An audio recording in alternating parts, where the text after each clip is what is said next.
Tonight, we are taking a deeper look at what the future of Washington could mean for his agenda and also for the future of the country. To help break things down for us, we'll be joined by a political science professor in just a minute. First, though, NewsNation national political correspondent Dean Reynolds spent today examining Biden's agenda, and he starts us off. Dean?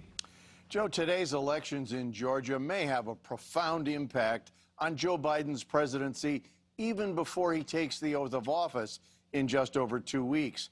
If the Democrats can control the Senate, it could be relatively smooth sailing for his agenda.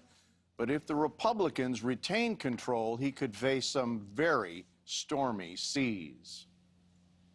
All the Republicans have to do is win one of the seats being contested today to retain Senate control, 51 to 49, a position of power that could have big ramifications for the Biden agenda, according to Emory University political scientist Alan Abramowitz. I think there is a strong likelihood that that a Republican majority led by Mitch McConnell would attempt to obstruct most of Biden's agenda.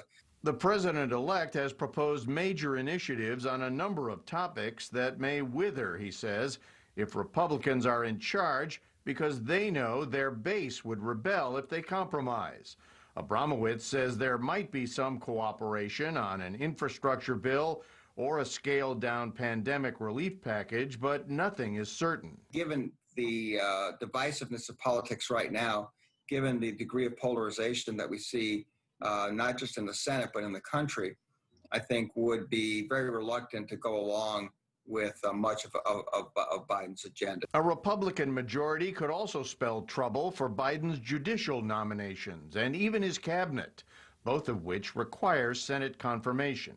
I think some of them could find themselves in trouble.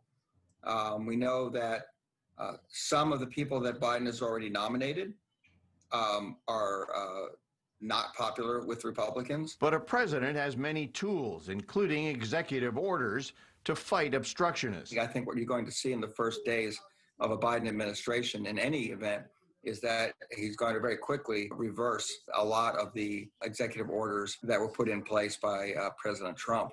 Right. That's something he can do very quickly, very dramatically. And if the Democrats win big tonight in Georgia and wind up in control of the Senate, President Biden can be expected to move quickly on an agenda that includes a much larger pandemic relief package, new action to address climate change, racial justice reforms, and higher taxes on the wealthy. Now, Joe Biden spent decades in the Senate and knows what it takes to make it work. This week, he's going to find out just how hard his job will be to get something done.